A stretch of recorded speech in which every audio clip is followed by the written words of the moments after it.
Yes, good morning, everyone. Welcome to our web sessions. Today we'll cover 182 and 183. That is subroutines related topic. Okay. So quick revision. Till now we have completed like introduction, dictionary, architecture and dictionary and programming basics and complex data objects. Now the third topic, major topic is the modularization techniques. Under modularization, we have like it is classified as source code modules and as well as procedures. Source code modules and procedures. Correct. So on source code modules are subdivided into macros and includes. Macros and includes.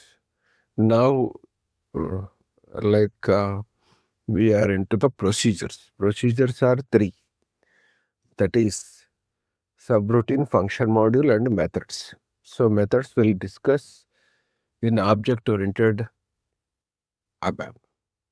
Currently, we go for subroutine and function module. This is also very important topic because we are using includes right now and subroutines also function modules is daily.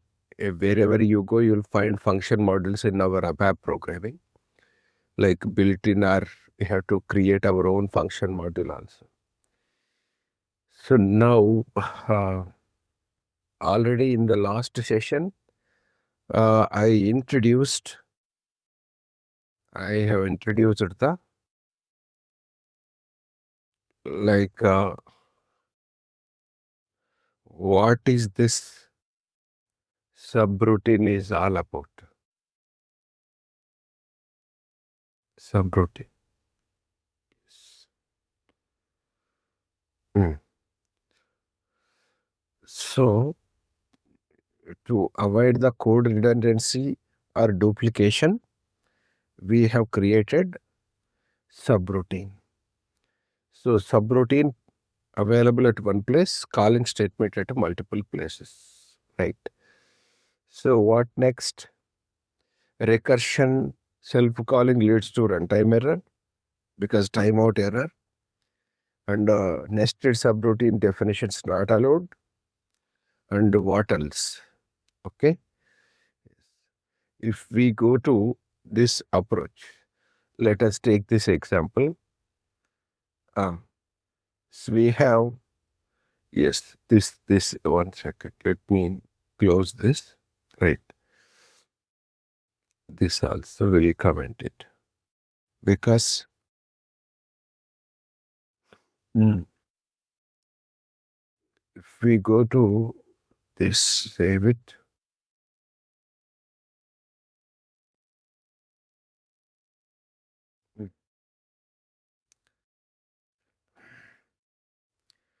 Sub 1, sub 2. That's it. Okay. Like if we test it as it is, you will get perform sub 1, sub 2 result. But can I write this approach? Perform colon sub 1 comma sub 2. Yes. Perform colon sub 1 comma sub 2 is also accepted. It is giving the, so you remove this. Yes. This also providing the similar output. So how does this perform sub 1 works? Even though you specified colon comma chain statement, first it goes to the sub 1 subroutine definition. It executes all the statements. After that, it goes to sub 2. It goes to sub 2 statements. It goes to sub 2 statement. Then there ends the program. It ends the program, right? Okay. So this approach we will work. So how to, we go back to our notes, yesterday's notes. like after macros and includes. But in this program, suppose we have one program, right? SC38, one program, that is program underscore includes.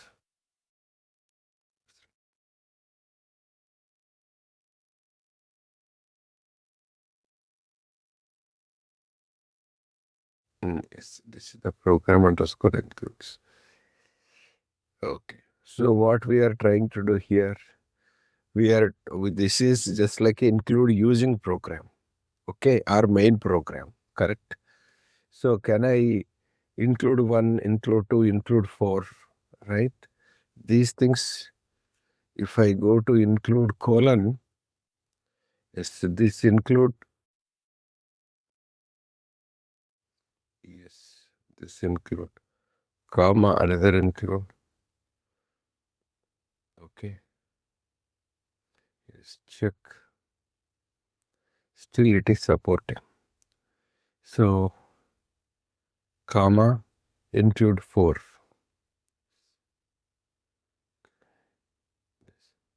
So generally we don't do this. So even though I close this,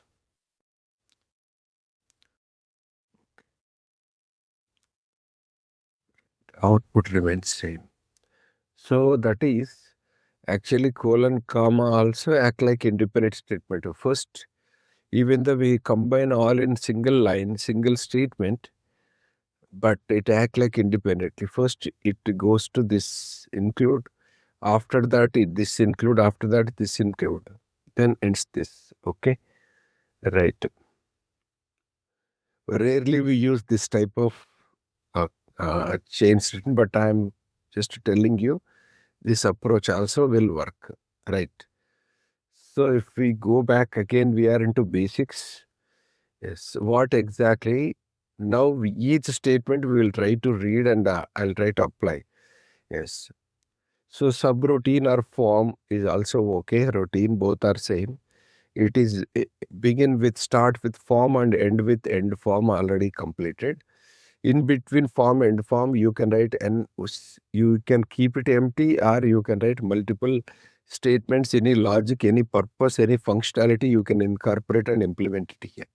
Syntax is very quite simple and pretty simple, easily you'll understand and easily implement also. Form space subroutine name and end form. This is the approach. So subroutines are mainly used for local modularization purpose. So what exactly this also today we will cover that. What is local modularity? What is global modularity? Also we will cover. So subroutine is defined and called within the program. That is the subroutine definition and calling statement both are available within the same program only. Advantages already we have discussed. Okay, right.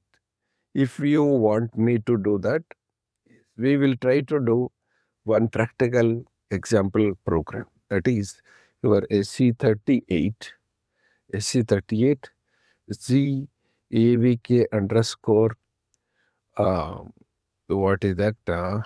Control break report. Control, control break report.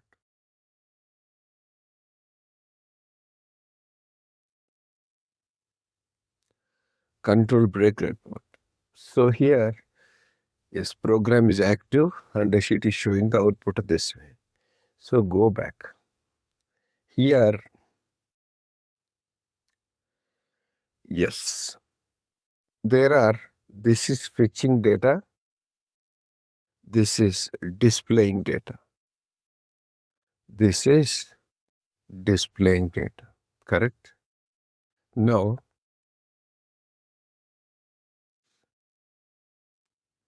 we can simplify this by using subroutines.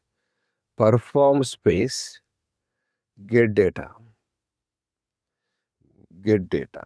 Yes, the name itself, just it is not like sub1, test1, like that, no. It should be the name of the subroutine should tell us that what it is, what it does, what is its purpose and functionality. So get data or you can write fetch data. Both are okay. Yes. Or populate IT SFLET. These are all the names are okay because that is the purpose. So get underscore data. Yes. Create it. Forward navigation through. You try to create it. Okay. So we'll create it in the main program, master program only, timing. Yes, timing. So that what will happen, simply above is the this one and below is subroutine definition exist get data. Now we have to, yes, select this, cut, double click on a get data and paste here, paste. Okay. Yes, that's all, paste it.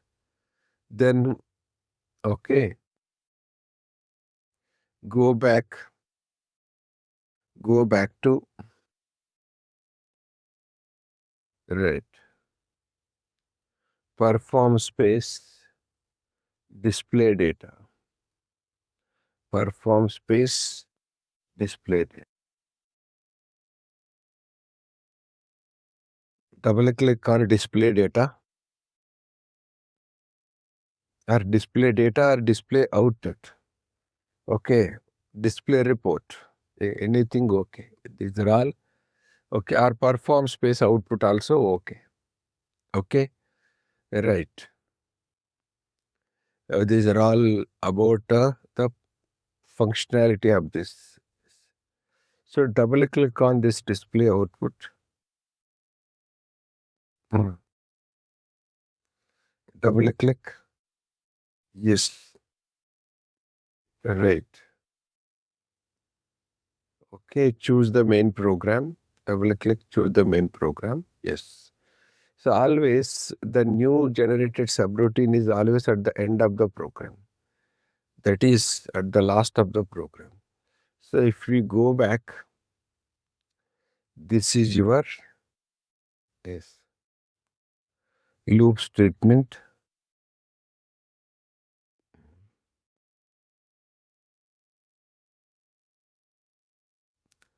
Yes, display output.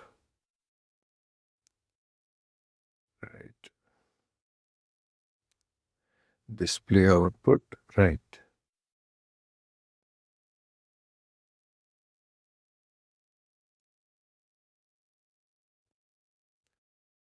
So now after activate and test, still output remains the same as it is. But the earlier program was a normal program without modularization. Now, same program, same report program, I did the modularization. Till now, you know only macros, includes, and subroutines. So I have done the first declarations, I kept it an include, top include, under top include the declaration. Then go to the get data. Under get data is used. See, if you go to get data, this is your get data. Control comes to get data here. Get data. It will execute the select query. Then after, go back, display data. So always whenever you write a select query, if psi sub RC check is must and mandatory. If psi sub RC not equals to 0, okay, yes, you can write no data found. Okay, write no data found. Suppose if, because the way to write the program is if it is equals to 0, okay, we will go for, we will first try to sort the program. Sort space ITS flight. Sort by char ID by. Sort by key field.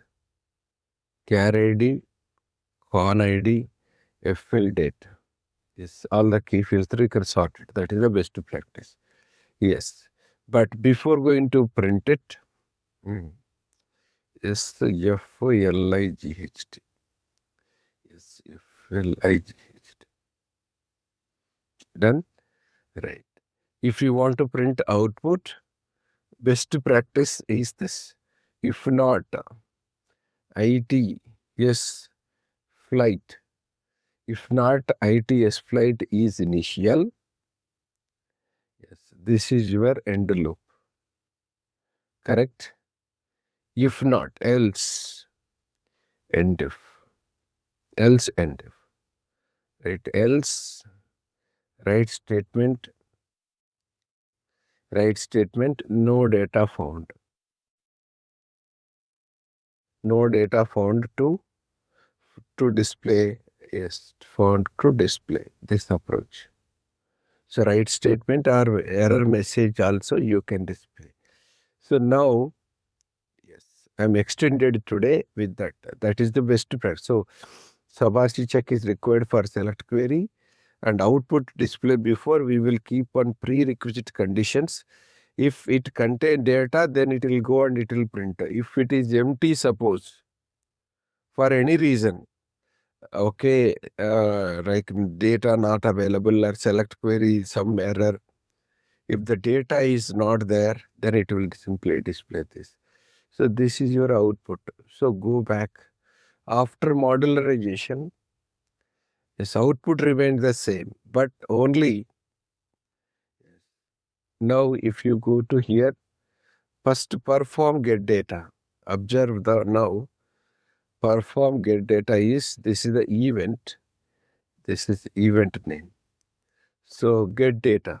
So form means subroutine. Form get data. Okay. Yes, form get data. We are executing this ITS flight. Okay. Yes, this is your 8 records are there. Now sort. That's it. End form. Then form again. Control transfer to event again. Event. So perform display output.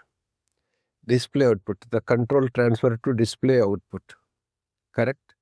Yes. So it will, this loop will repeat for 8 times and finally it will display the output. Okay.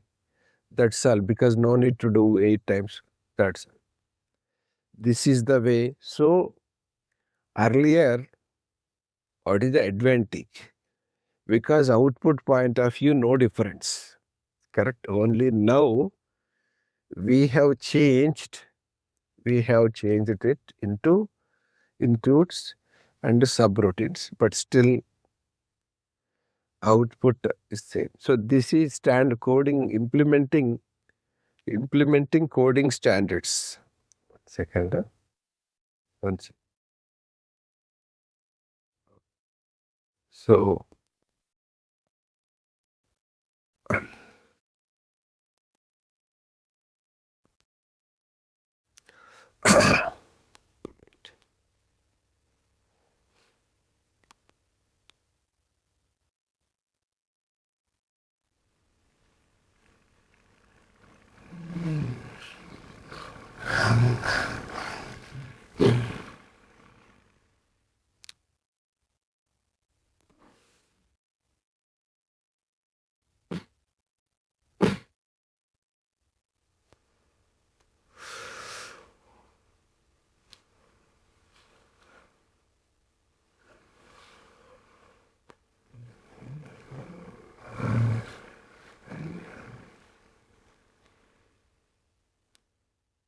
just wait.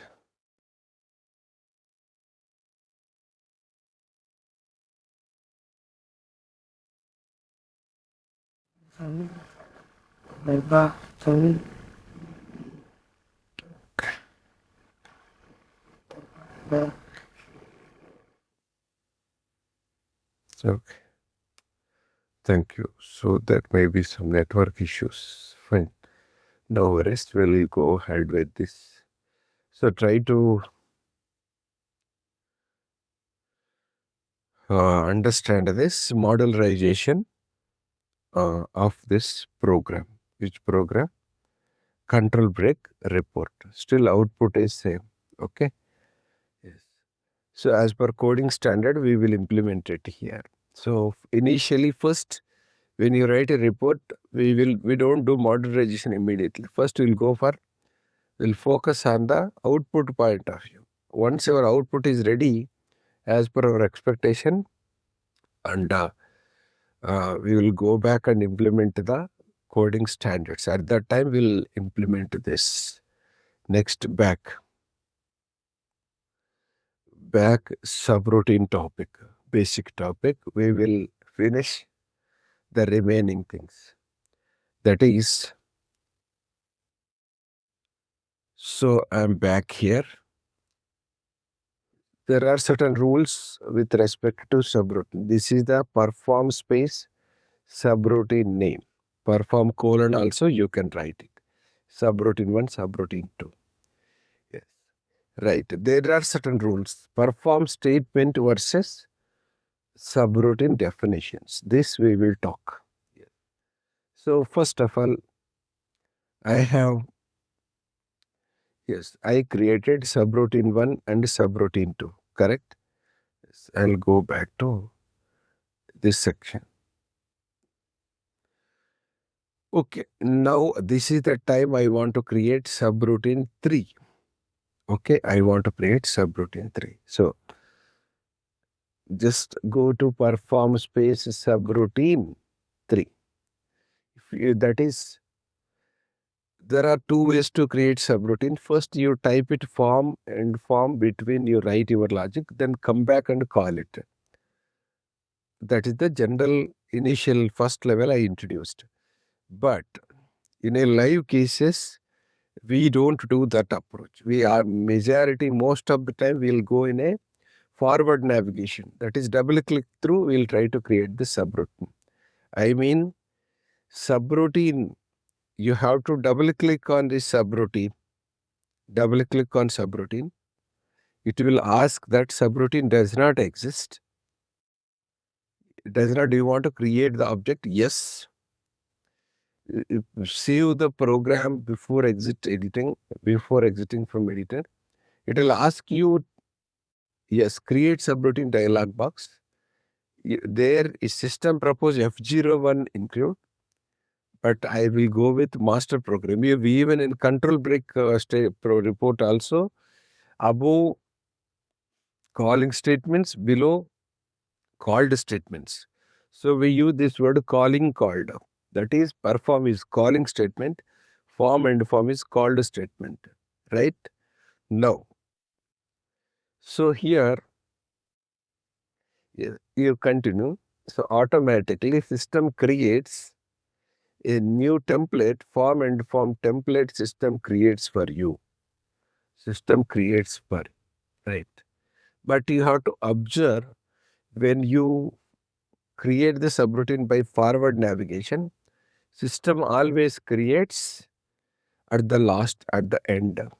Okay, at the end of this.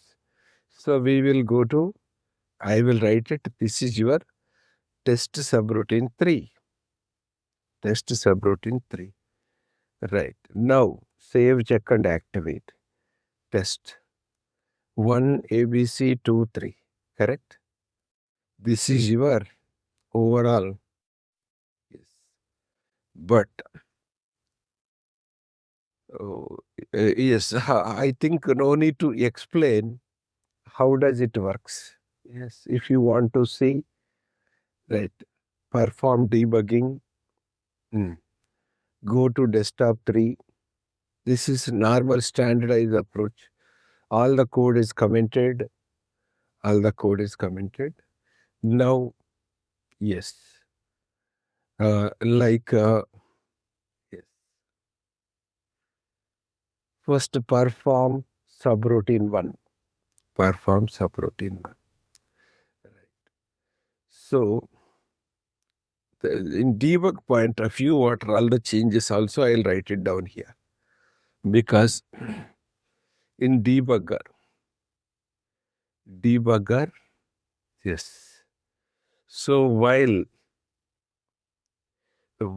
okay, while testing, okay, while running program in debug mode, suppose while running program in debug mode, what will happen?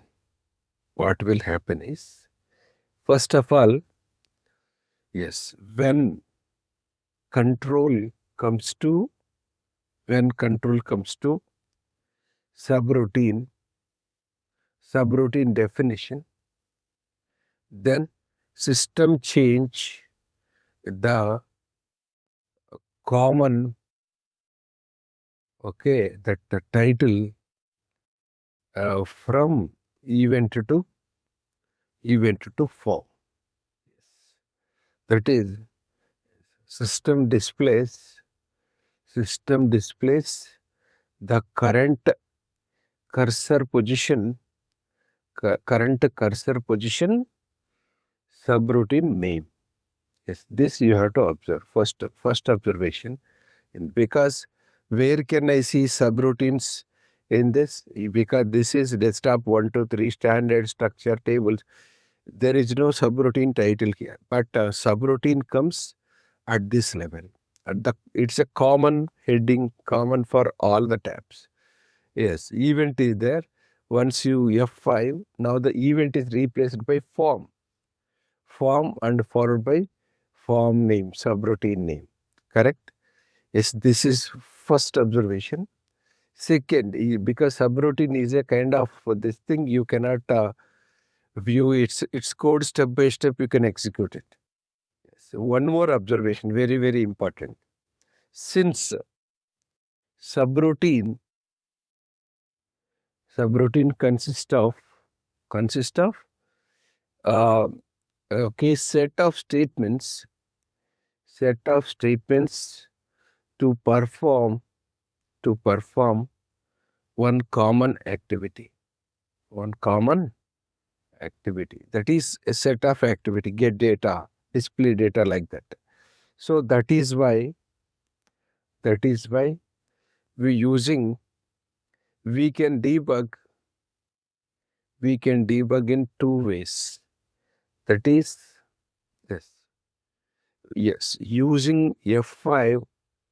F5 is F5 key, F5 function key. We can execute code, subroutine code. We can execute subroutine code as line by line. Okay, subroutine code as line by line. Or else, okay, using F6 key. Okay, that is, these are all under debug only. Yes, okay, in debug mode, using F5 key and F6 function key in debug mode, we can execute subroutine at a time. At a time, in the sense, you no need to go to line by line. Yes, I don't want to execute line by line. F6 is enough to execute it. And this is the change with respect to debugger. Okay? Yes. So now, like this is the case, it went to end form, right? Then now write statement as it is F5. But the subroutine 2, I don't want to do by F5 single step. I will go to F6 execute. See, F6 enough. F6 enough. You controlled, I don't want to go there, output. Okay. So that is 3 times F6 is enough, you will come to the output, because form and form between there are 100 lines code. You no need to go to 100 lines F5, 100 times F5, F5. No. That is the set of statement, collect of statement to perform one common activity, common logic, isn't it? So that is F6 is enough. So F6 is called as execute. F6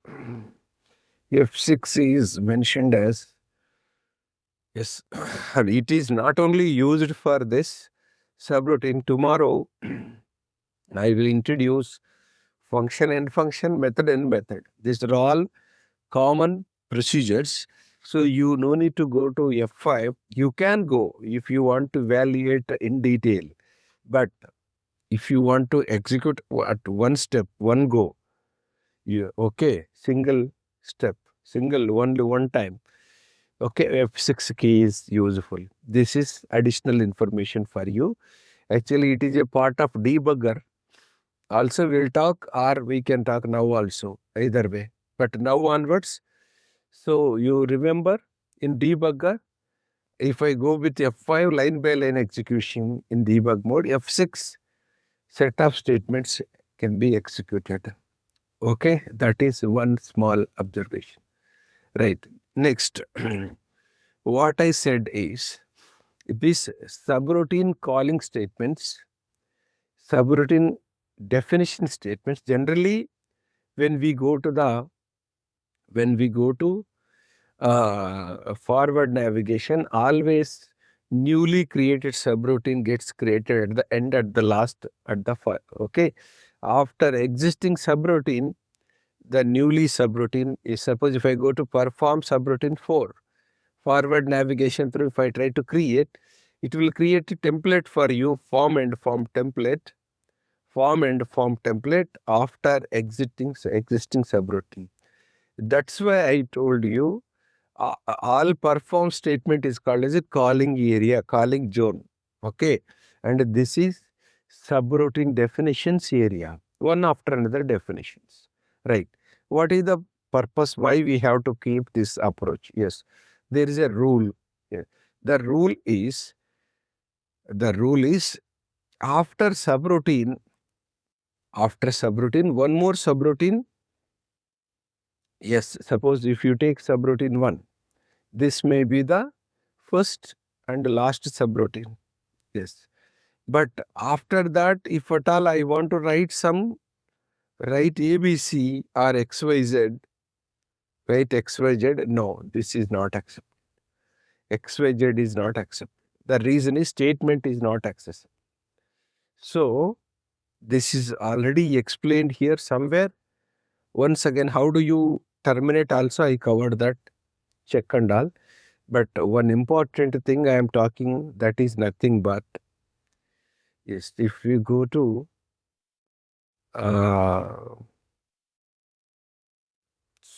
okay, yes, okay, here,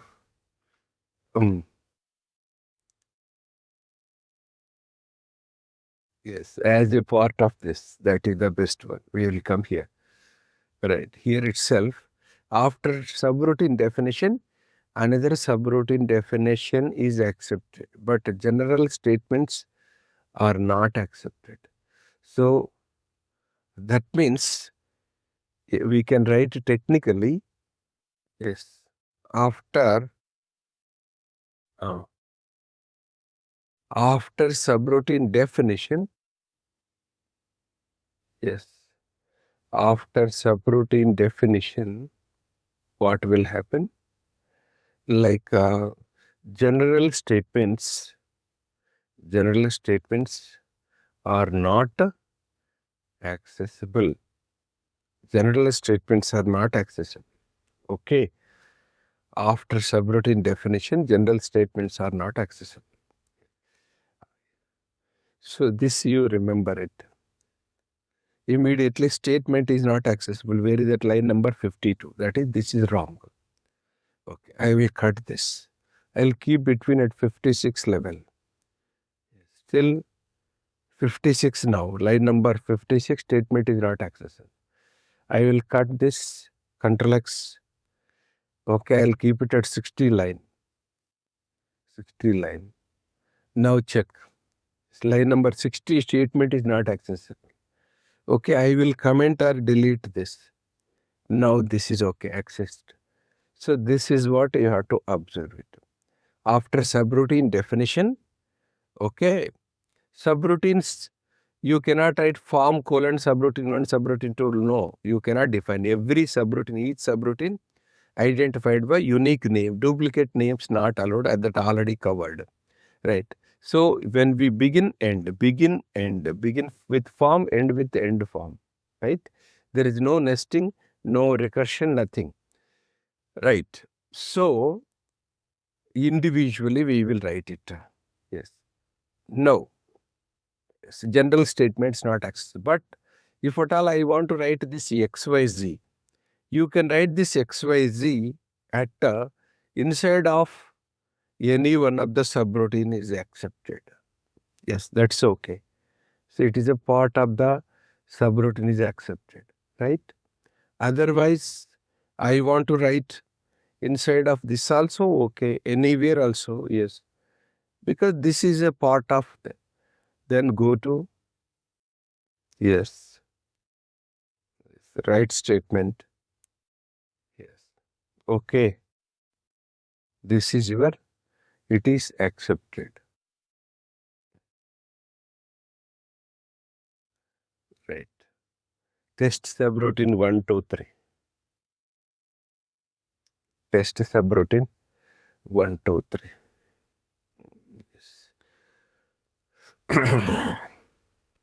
Yes. Yes. Okay. Now I want to go in another approach. The sequence point of view, let us talk. Sequence means I want to shuffle this sequence. First, I will keep subroutine 3 first. I'm changing wantedly the sequencing. So sequence doesn't matter. This subroutine sequence could be differs from the calling statement point of view. Yes, it could be. It should not be the same. I repeat. So now here enter. Yes, this is your.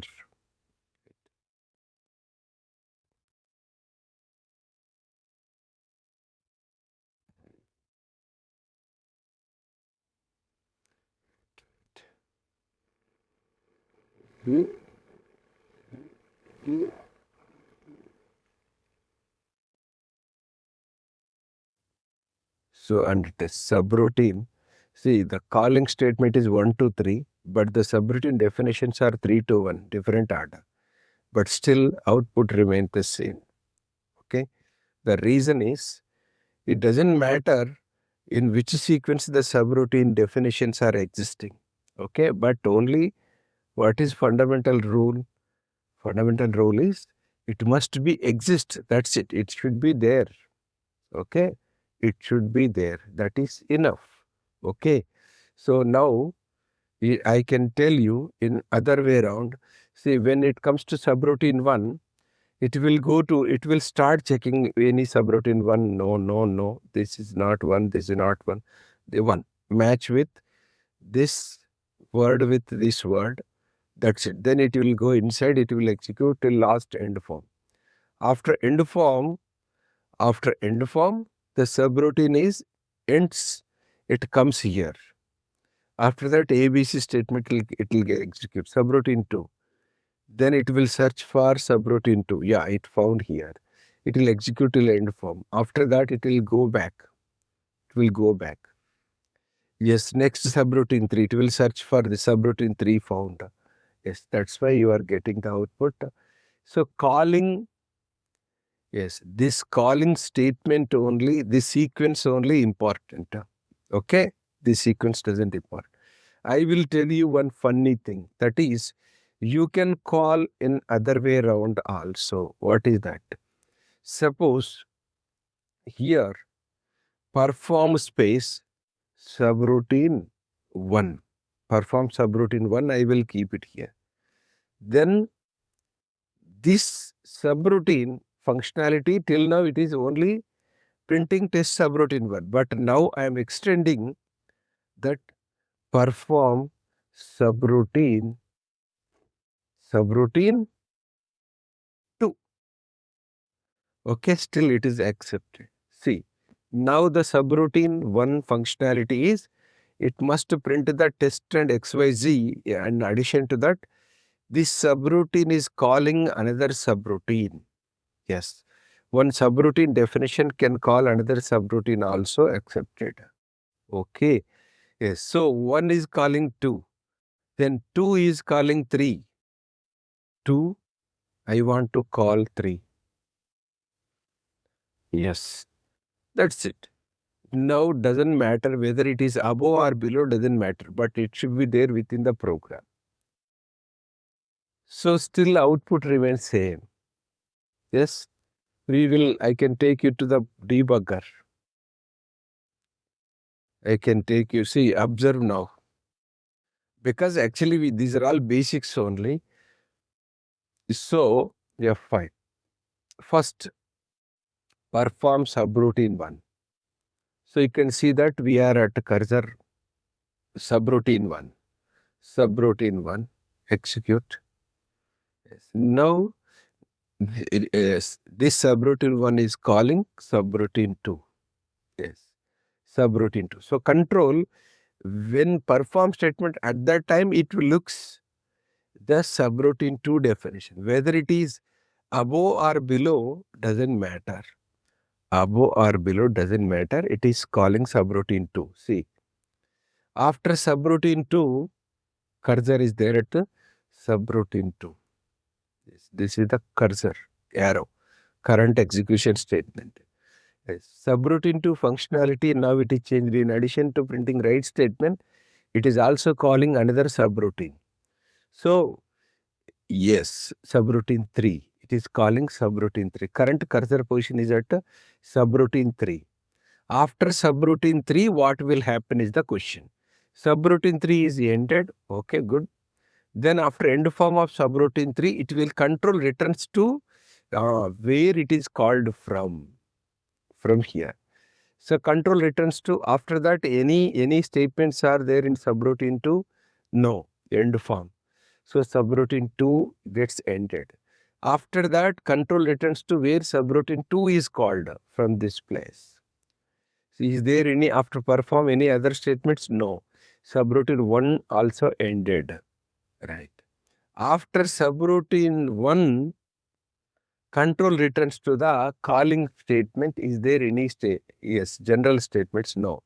Is there? So if finally the program ends. So ultimately you have to understand this very. So the sequence doesn't matter. The order doesn't matter. The way you mention in program, the way system execute is totally differ.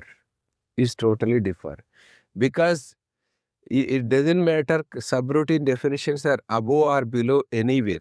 But only the problem is if I write subroutine 4, that is only the problem. It says that subroutine 4 does not exist. That's it.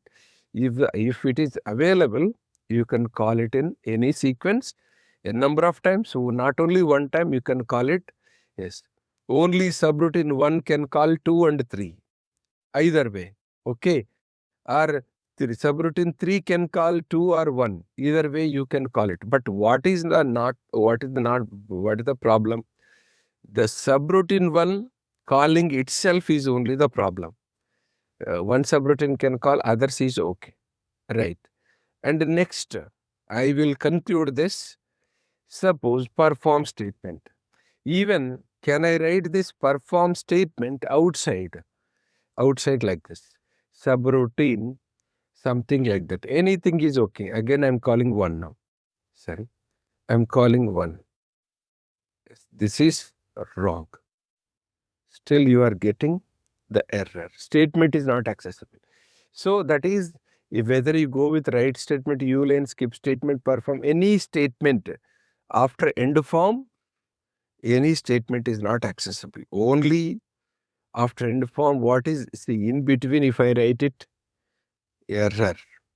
Statement is not accessible, line 56. Statement is not accessible at line number 51. Yes. Statement, yes. Statement, yes. Then it's okay. Now this is okay. So that's why this is important. Right.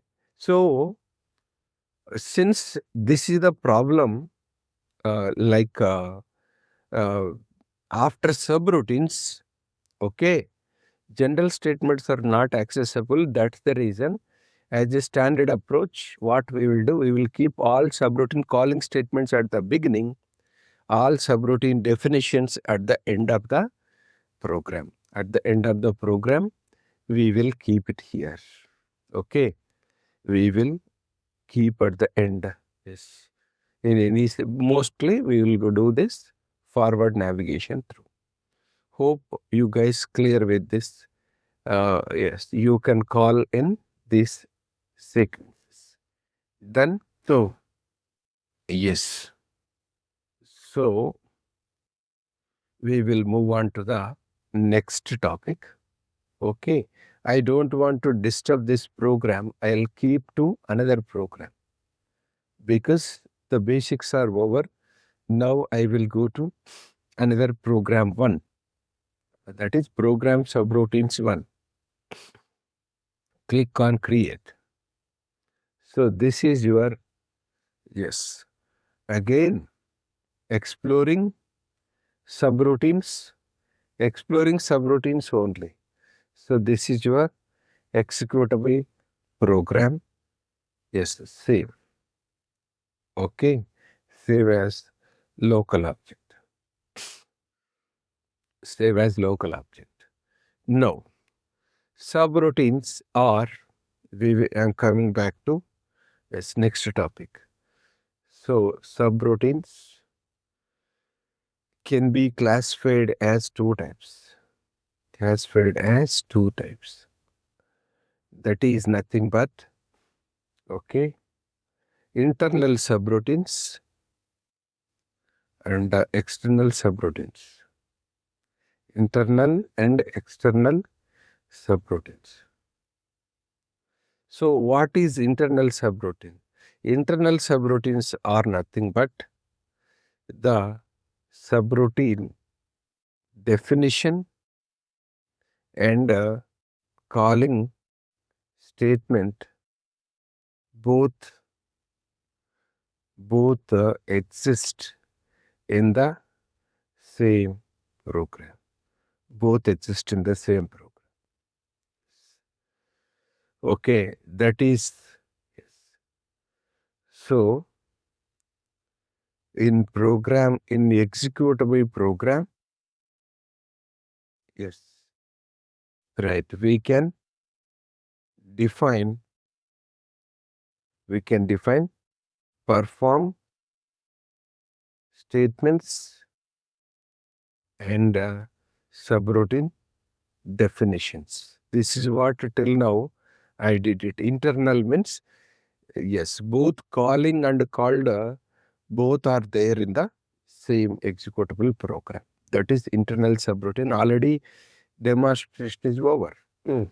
Now, what is external subroutine? External subroutines, yes, right. What next? In case of external subroutine, all subroutines, all subroutine definitions exist. Exist means available. So don't assume that exist different, exist different. English point of exist means it is a availability.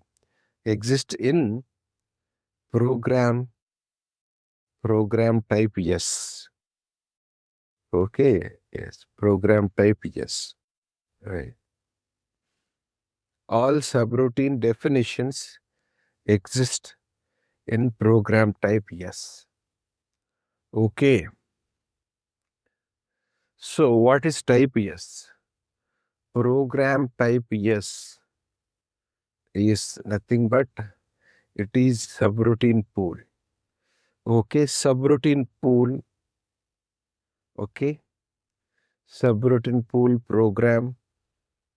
Okay, is not self-executable because only type 1 program only self-executable. Other things are not self-executable. Subroutine pool program, okay, consists of, okay, all subroutine definitions. All subroutine definitions one after another. under type S. Okay, under type S. That is about your uh, like yes. Okay, type S subroutines. Then after that, we will go to calling statement. Here, syntax yes, like the subroutine, okay, exist in subroutine pool can be called in any executable program. That is, yes, okay, it can be reused. It can be reused.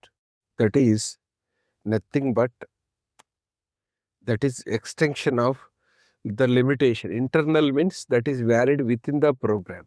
So internal subroutines scope is local.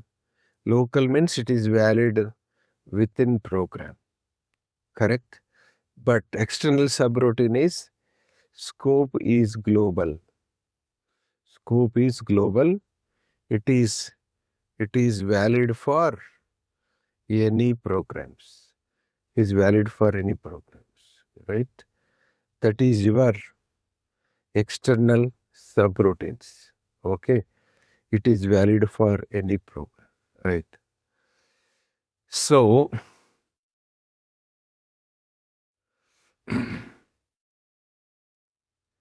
valid for any program. So now we will go to yes syntax to call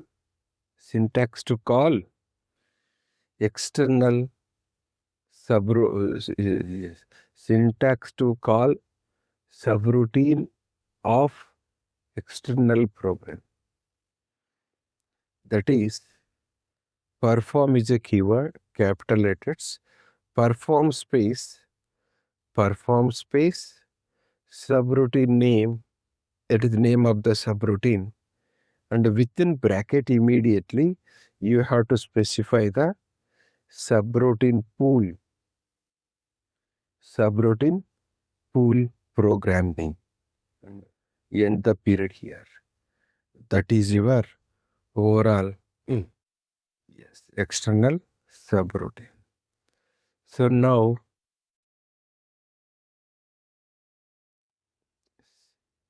let us let me I will take it to an example first.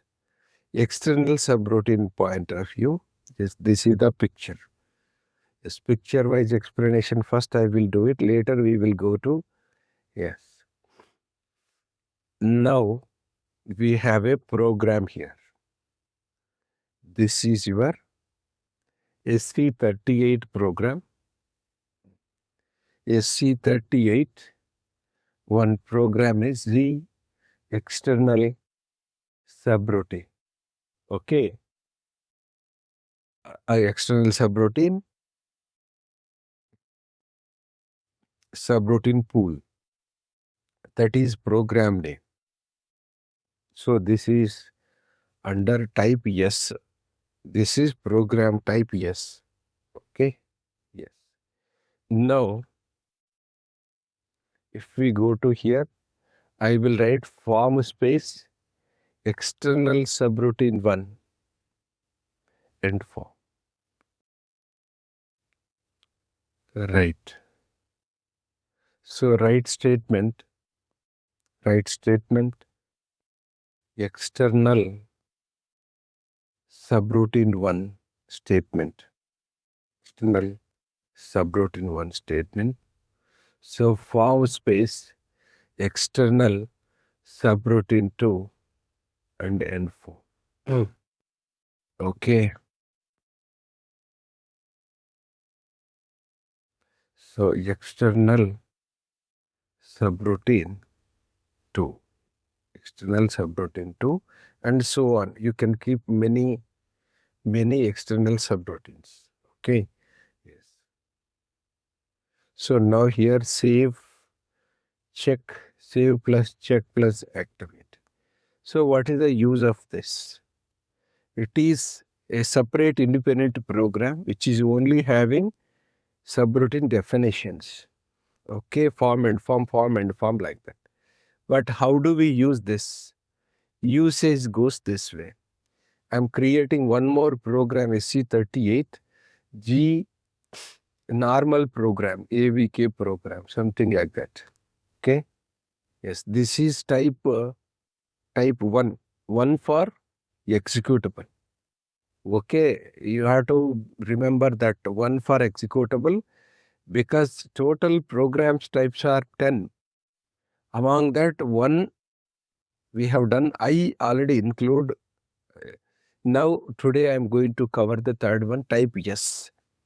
Okay, this way we will try to finish all the, okay, all program types.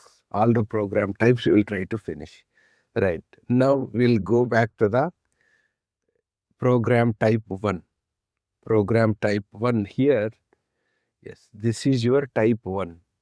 With advantage is that you have to see when you create a type 1, first it will automatically write report space, the program name.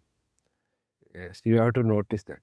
There from there you have perform space, subroutine name, perform subroutine name within bracket GX subroutine pool. Some name. That's it. Then after something after U line, I will write perform space, subroutine name, bracket, the subroutine existing available external subroutine pool program. Yes. Now you have to end this with a period. That's it. Now go back. Yes. Activate it.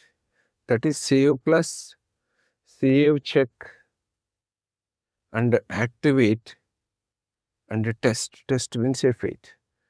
Now how does this program it can execute? Generally we thought when there is a perform subroutine. So we are calling it as external subroutine. Subroutines example is this. Like suppose when we say perform space subroutine, but then it looks for local. In bracket, if you write subroutine pool program name, how it works. First, is system looks for this subroutine pool first. In subroutine pool, next it looks for this form and form.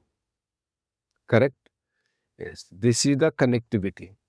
So the form and form is called by single statement. Right? Same thing. If you go to here, this entire form and form is called by this perform statement. Got it? Or else perform statement is calling this approach also. Okay. Arrow. Okay, got it? This is the approach you have to do it. Subroutine definitions exist at one place, calling statement at another place. What is the advantage is, if I keep internal, that is valid only for one program, within the program, same program. But I want to extend its scope, you have to keep it as a separate. Then it is, how does it works? When report comes, perform external subroutine 1.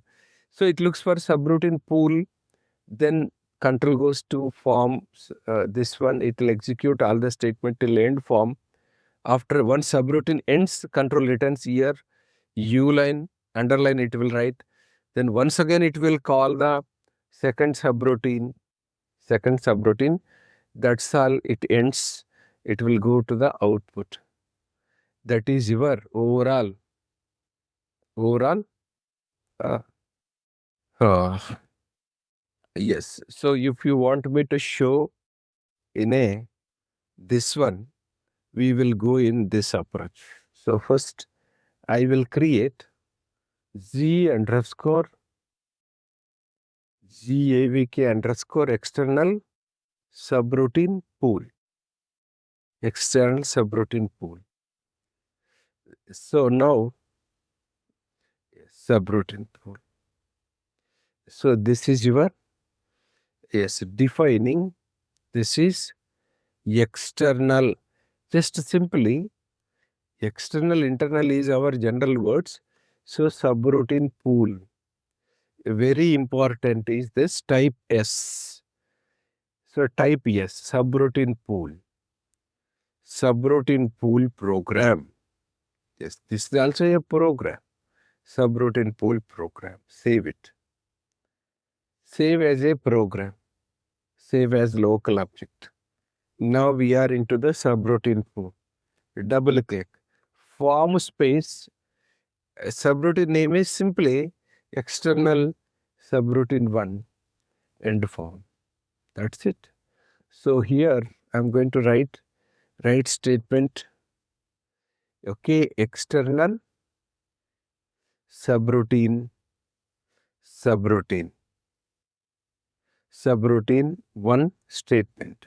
Correct? External subroutine 1 statement. That's all. So this is, you have to see now first time subroutine pool. Correct? So you have to observe this is program space, program name. Yes. Now if I go to this, activate it, but here can I write this one, perform ex sub 1. Now even though you write it, see here immediately, there's no main program found for this. One error you got it. Yes. Even I activate it. Immediately line number. Yes. Statement is not accessible. See, that is even at the beginning only in subroutine pool. That means in subroutine pool, perform statement is not accessible. That is here. Not only this, I will write ABC. Write ABC also, yes, not accessible. Same. That means general statements are not accessible above, below, anywhere. It doesn't matter at all. Because this is not this is a subroutine pool. Here only I can only write above or below some form ABC end form is okay again. Then okay. Above or below you keep it, then it's okay. Yes, that's the advantage. Everything should be, yes, but we don't call this form and form, but still it is accepted. Got it? So subroutine definition, if you try to test it, no, you cannot test. The program is not a self-executable, it is type yes. Got it? Then what is the use of this? This program, we will go to display mode, we'll try to minimize it. Yes, this is your program. Now I will go to one more program, right side. Because for your clarity sake, left is definition, right is this. So here, we'll go to